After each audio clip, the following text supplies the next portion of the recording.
بسم اللہ الرحمن الرحیم. اللہم صلی علی محمد وعلی آل محمد. ویلکم ٹو دا شو. صاحبوں، لوگ جاننا چاہتے ہیں کہ عاصم منیر ابھی اور کتنی دیر ظلم و ستم ڈھائے گا. اس کا ایگزیکٹ وقت بتائیے. ایگزیکٹ وقت نہیں بتایا جاتا. ہارٹ اٹیک اچانک ہوتا ہے، بڑی بیماریاں اچانک آ جاتی ہیں. ڈکٹیٹرز کو جس وقت آپ بہت مضبوط سمجھتے ہیں، ڈکٹیٹر انہی لمحات میں گر جاتا ہے. اس پہ تفصیل سے بات کریں گے، لیکن دو ایک اہم سرخیاں ہیں جن کی طرف آپ کی توجہ چاہتے ہیں. کچھ بیانات ہیں. ایک خبر جو اس وقت سب طرف چھائی ہوئی ہے، اور وہ ہے عمران خان کی بہنوں کے ساتھ بدسلوکی. نورین خان کو بال پکڑ کر سڑکوں پہ گھسیٹا گیا ہے. جی، یہ خبر ہر طرف موضوع ذکر ہے، اس کا ذکر ہے. اب ہر طرف یہی خبریں ہیں، تو میں اس کو ایک طرف کر کے مختصر کر کے آپ کے سامنے پیش کر دوں کہ یہ سارا ظلم و ستم سہنے کے بعد ان بہادر بہنوں نے پریس سے بات کرتے ہوئے کہا کہ ہمیں کوئی خوف دلانے کی کوشش نہ کرے، ہم خوف زدہ ہونے والے لوگ نہیں ہیں. جو کرنا ہے کر لو. تم ہمیں جان سے مارنا چاہتے ہو، چلاؤ گولی، ہم مرنے کو تیار ہیں، لیکن بھائی کا ساتھ نہیں چھوڑیں گے. بھائی کو اکیلا نہیں چھوڑیں گے. یہ بہنوں کا عزم ہے. ان کی یہ جذباتی گفتگو عاصم منیر نہ بھی سنیں، تاریخ میں لکھی جا رہی ہے، لکھی جا چکی ہے.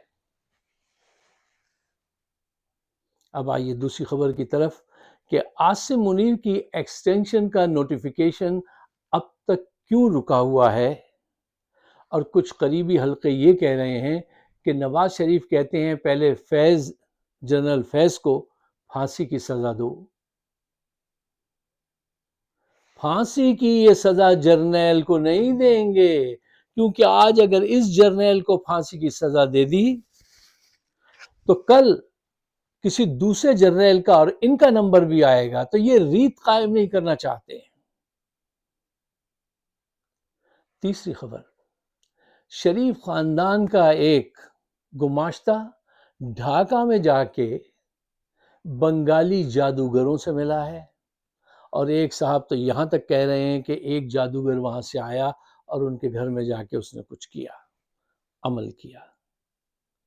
یار، اس جدید دنیا میں یہ جادو کے ذریعے اقتدار حاصل کریں گے، جادو کے ذریعے یہ ظلم و ستم کو قائم رکھیں گے.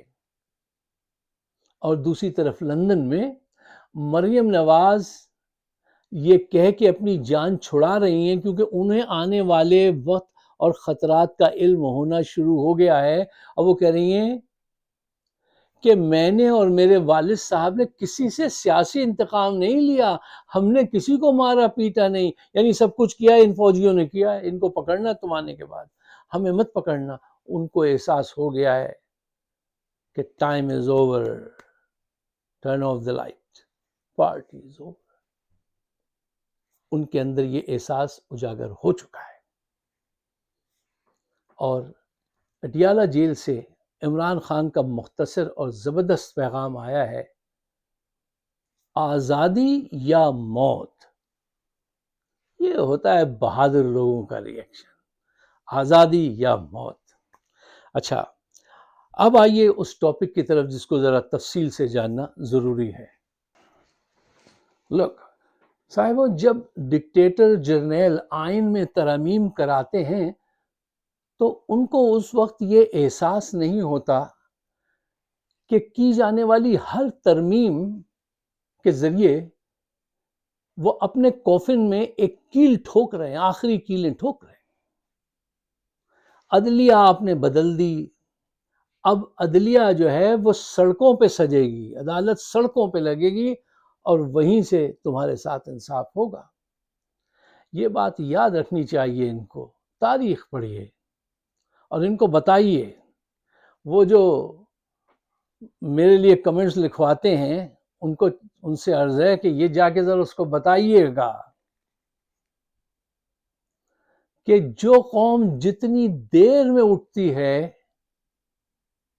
اپنی آزادی کے لیے اتنی ہی بڑی پاور سے ہٹ کرتی ہے، جو قوم جتنی دیر سے اٹھتی ہے اتنی ہی بڑی قوت کے ساتھ جا کے ٹکراتی ہے۔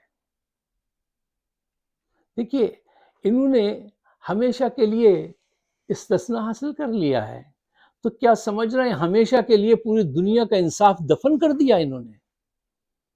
ایسا نہیں ہے ساتھی، ایسا نہیں ہے۔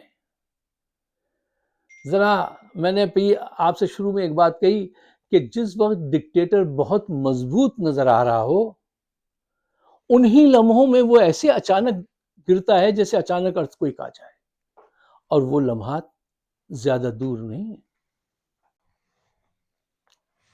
دیکھیے صاحب، ان کا وقت قریب آ رہا ہے، ہم اس کو کیسے جج کریں گے؟ ان کی ذرا شخصیت کو اور جو سٹیپس انہوں نے لیے ہیں ان کو اپنی نظر میں رکھیے۔ دیکھیے، یہ کتنے بہادر ہیں اور کتنے ضدی ہیں، اس کا جائزہ لیجئے۔ یہ بہادر کم ہیں، ضدی بہت زیادہ ہیں، اور وہ یہ پیدائشی ہیں، پیدائشی ضدی ہیں، اور کچھ حالات شروع کے ان کے ایسے تھے، اس کی وجہ سے ضد اور زیادہ پروان چڑھی، کچھ غم اور غصہ اندر بیٹھ گیا۔ دیکھیے، خود کو محفوظ بنانے کے لیے، اس پہ ذرا توجہ دیجیے، سمجھیے، خود کو انہوں نے محفوظ بنانے کے لیے تا حیات استثناء لے کر اپنے اندر کا خوف ظاہر کر دیا، تا حیات استثناء حاصل کر کے انہوں نے اپنے اندر کا خوف ظاہر کر دیا۔ دوسری بات، ان کو اللہ تبارک و تعالیٰ سے زیادہ مان ہے، بھروسہ ہے کہ امریکہ اور اسرائیل ان کو بچا لیں گے۔ وہ جب تک چاہیں گے یہ زندہ رہیں گے، وہ جب تک چاہیں گے ان کی حکومت چلے گی۔ جس کا یہ ایمان ہو، دعویٰ ہو میں حافظ قرآن ہوں۔ یہ قرب قیامت کا وقت ہے ساتھیوں، ایسے ایسے روپ نظر آ رہے ہیں، ایسے ایسے روپ نظر آ رہے ہیں کہ آپ حیران رہ جائیں گے۔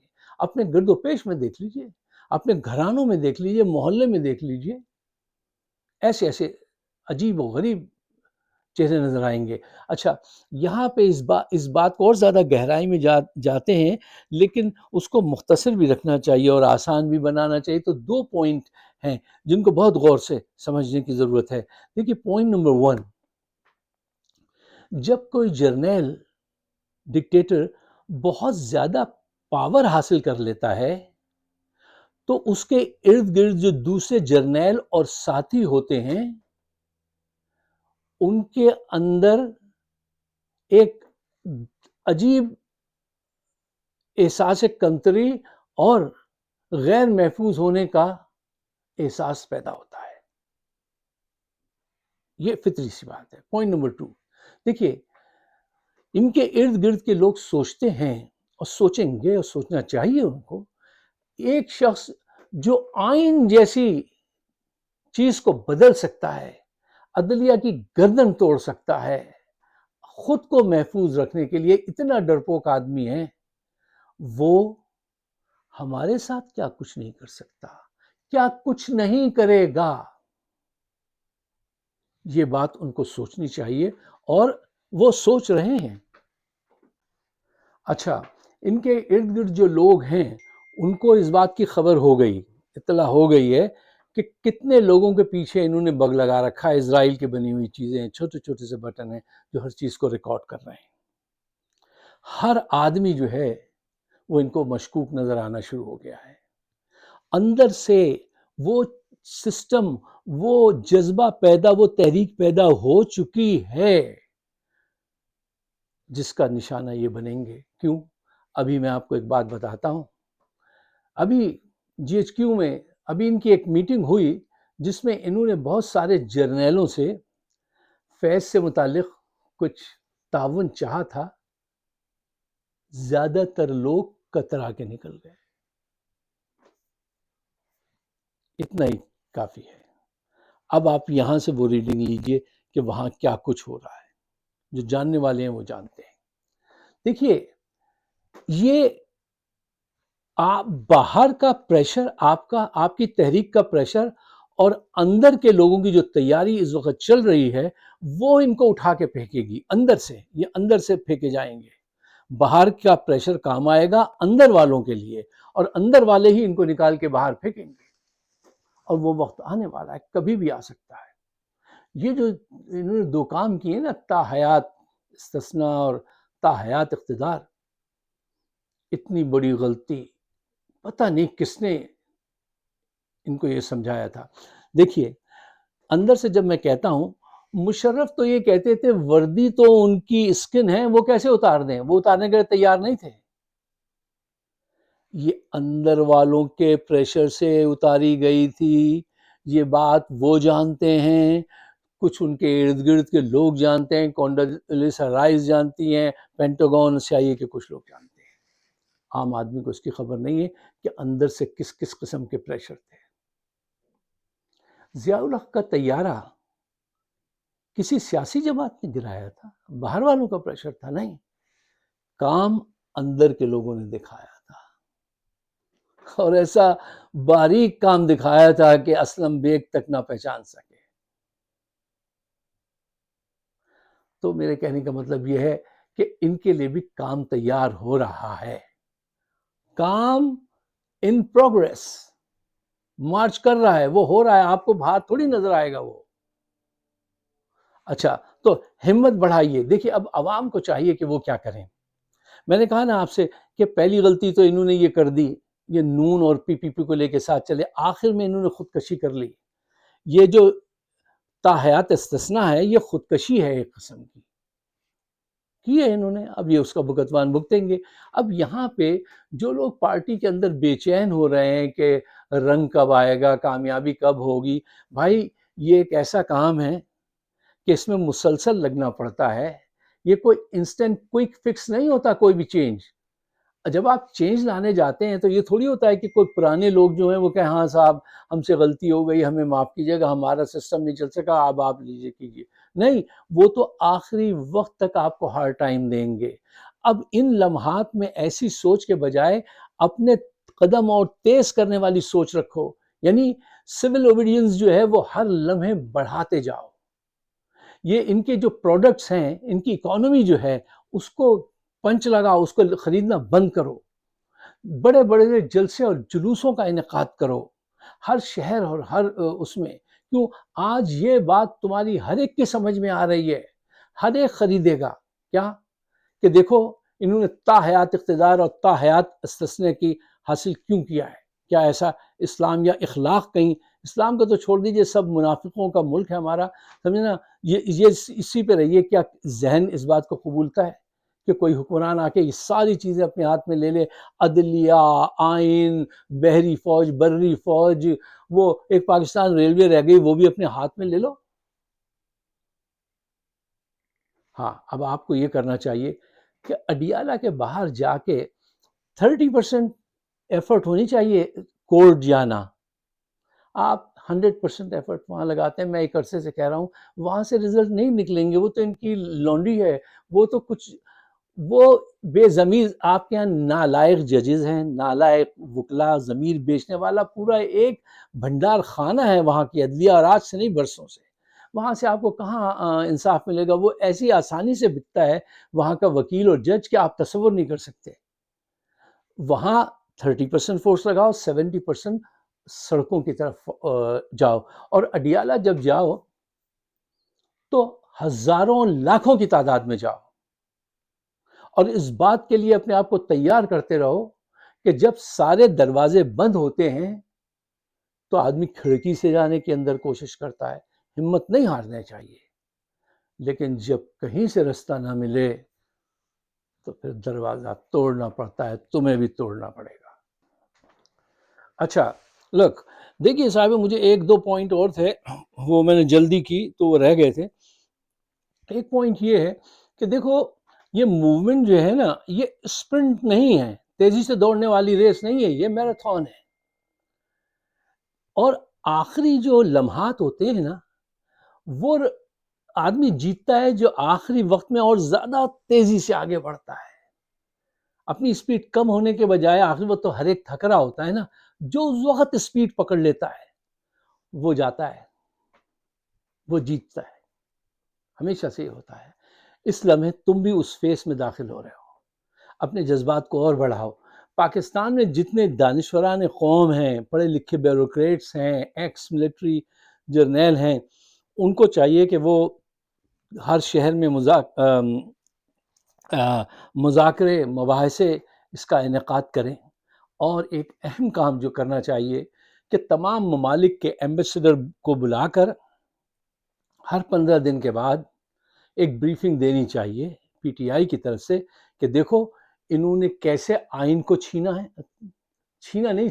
ہے اور کیسے عدلیہ کا قتل کیا ہے. انہوں نے اتنے لوگ اب تک قتل کر چکے ہیں، ان کی لاشیں انہوں نے چھپا دی، جلا دی ہیں. یہ ساری بریفنگ ان کو دیتے رہو، کنٹینیوسلی دیتے رہو. ایسے موقع پہ یہ نہیں پوچھا جاتا اور کتنی دیر رہ گئے، منزل کب آئے گی گاڑی والے. یہ وہ سین نہیں ہے. آپ کو چلتے جانا ہے انٹل کہ آپ جا کے منزل پہ پہنچیں، کہ یہ قدم اب منزل پہ جا کے ہی رکیں گے. اچھا دیکھیے، اب یہاں سے ایک اور لمبی بحث شروع ہوتی ہے، لیکن میں بھی چاہتا ہوں کہ ٹائم بچ جائے. یہ 4-5 پوائنٹ ہیں، یہ اسی بات کو کہیں گے جو میں آپ سے آگے کہنے جا رہا ہوں، لیکن مختصر بنا لیتے ہیں، آسان بناتے ہیں. دیکھیے، ڈکٹیٹرز کے پاس ٹائم زیادہ نہیں ہوتا. وہ ہمیشہ عوام کے اور ٹائم کے پریشر میں کانسٹنٹلی رہتا ہے. یہ اس کے اعصاب کو توڑ دیتی ہیں دو چیزیں، عوام کا پریشر اور ٹائم کا پریشر. اچھا، دوسری بات یہ کہ جب یہ اتنی قوت حاصل کر لیتے ہیں نا، تو یہ اپنے ساتھیوں سے ڈرتے ہیں، خود اپنے ساتھیوں کی جاسوسی کراتے ہیں، اور اس کی وجہ سے ہر طرف یہ اپنے لیے ایک اور کمپلیکیشن کا جال پیدا کر دیتے ہیں. اس بات کو ذہن میں رکھیے گا.